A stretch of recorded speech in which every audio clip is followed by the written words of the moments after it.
परमाणु की त्रिज्या का उपयोग किसको मापने के लिए किया जाता है? परमाणु की त्रिज्या का जो उपयोग है किसको मापने के लिए किया जाता है?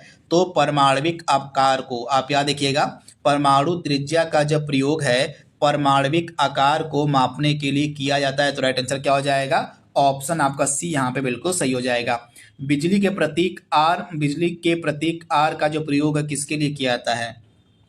तो बिजली के प्रतीक के रूप में जो आर का उपयोग है यह किसके लिए किया जाता है? तो प्रतिरोध के रूप में। तो राइट आंसर क्या हो जाएगा? प्रतिरोध के रूप में जो है आर का उपयोग होता है। आर का मतलब आपका रेजिस्टेंस होता है। तो ये फैक्ट आप याद रखिएगा। आर का मतलब क्या हो जाएगा?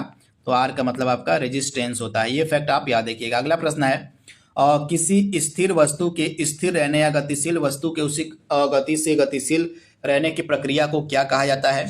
तो यह प्रक्रिया आपके न्यूटन के गति के पहले नियम पर आधारित है। ये फैक्ट आप याद रखिएगा। यह जो उदाहरण आपके सामने दिया गया है कि कोई वस्तु है वह एक समान गति से चल रही है तो वह चलती रहेगी, या स्थिर है तो स्थिर रहेगी। तो इस प्रक्रिया को हम बोलते हैं जड़त्व। तो जड़त्व का जो नियम है यह न्यूटन के गति के पहले नियम से संबंधित है। ये फैक्ट भी आप याद रखिएगा।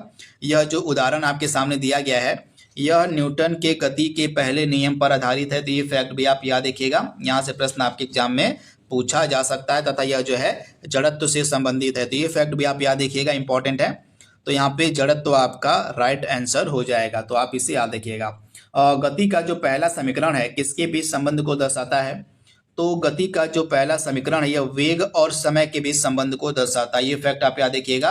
वेग और समय के बीच जो संबंध है यह गति का पहला समीकरण दर्शाता है। तो राइट आंसर क्या हो जाएगा? वेग और समय, यानी कि ऑप्शन आपका सी यहाँ पे बिल्कुल सही हो जाएगा। इसके बारे में आपको याद रखना है। अगला प्रश्न आपके स्क्रीन पर है, निम्न में से कौन से भौतिकविद ने उत्प्लावन बल के अस्तित्व की व्याख्या की थी? इंपॉर्टेंट प्रश्न है। यहाँ पे उत्प्लावन बल के अस्तित्व की व्याख्या किसके द्वारा करी गई थी? तो आर्किमिडीज के द्वारा। आप याद रखिएगा, आर्किमिडीज के द्वारा जो है उत्प्लावन बल के अस्तित्व की व्याख्या करी गई थी। तो राइट आंसर क्या हो जाएगा? ऑप्शन आपका यहाँ पे ए बिल्कुल सही हो जाएगा। जब एक बंदूक से गोली चलाई जाती है तो बंदूक पीछे की ओर ढकेलती है। यह उदाहरण न्यूटन के कौन से नियम को दर्शाता है? तो यह काफी फेमस नियम है न्यूटन के गति के तीसरे नियम का। तो आप याद रखिएगा, यह जो उदाहरण है न्यूटन के गति के तीसरे नियम पर आधारित है। यह उदाहरण क्रिया प्रतिक्रिया के नियम से संबंधित है। तो ये फैक्ट आप याद रखिएगा। तो न्यूटन के गति का तीसरा नियम आपका आंसर हो जाएगा ऑप्शन बी। अगला प्रश्न आपके स्क्रीन पर है, और सर्च लाइट में किस प्रकार के दर्पण का उपयोग होता है? आपसे पूछा गया कि जो सर्च लाइट होती है उसमें किस प्रकार के दर्पण का उपयोग होता है? तो सर्च लाइट में जो है अवतल दर्पण का उपयोग होता है। तो आप याद रखिएगा, अवतल दर्पण का जो उपयोग है सर्च लाइट में होता है। ऑप्शन आपका ए यहाँ पे 100% सही हो जाएगा। वेग में परिवर्तन की दर को क्या कहा जाता है? बेहतरीन प्रश्न है। वेग में परिवर्तन की दर को हम क्या कहते हैं? तो राइट आंसर आपका हो जाएगा त्वरण। ये फैक्ट आप याद रखिएगा, वेग में परिवर्तन की दर को जो है त्वरण कहा जाता है। तो ऑप्शन आपका यहाँ पे जो बी वाला है बिल्कुल सही हो जाएगा। अगला प्रश्न आपके स्क्रीन पर है, और निम्नलिखित में से कौन सा उपकरण रासायनिक ऊर्जा को विद्युत ऊर्जा में परिवर्तित करता है? बेहतरीन प्रश्न है। इसमें से वह कौन सा उपकरण है जो रासायनिक ऊर्जा को विद्युत ऊर्जा में परिवर्तित करने का कार्य करता है?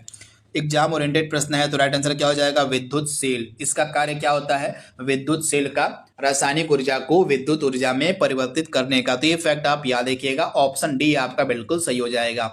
अगला प्रश्न है, आपने बाएं हाथ में पेन को पकड़कर अपने बाएं हाथ में पेन को पकड़कर एक व्यक्ति अपना प्रतिबिंब शीशे में देखता है कि जो पेन है उसके दाएं हाथ में दिख रही है। तो यह किसके कारण ऐसा घटना घटित होती है कि अगर आपने बाएं हाथ में कोई पेन या वस्तु पकड़ी हुई है उसको आप शीशे में देखेंगे तो वह आपको दाएं हाथ में देखने को मिल जाएगी। तो यह होता है किसके कारण? पार्श्व व्युत्क्रमण के कारण। ऑप्शन आपका डी यहाँ पे बिल्कुल सही हो जाएगा। पार्श्व व्युत्क्रमण क्या होता है ये देख लेते हैं। तो यहाँ पे आप देख पा रहे हैं पार्श्व व्युत्क्रमण को हम लेटरल इन्वर्जन कहते हैं। यह एक ऐसी घटना है जिसमें वस्तु का जो प्रतिबिंब है, जो इमेज है, दर्पण में बाएं और दाएं के विपरीत दिखाई देता है। दूसरे शब्दों में, जब आप समतल दर्पण में देखते हैं तो आपका बायां हाथ प्रतिबिंब में दायां हाथ और दायां हाथ प्रतिबिंब में बायां हाथ दिखाई देता है। तो ये फैक्ट आपको याद रखना है।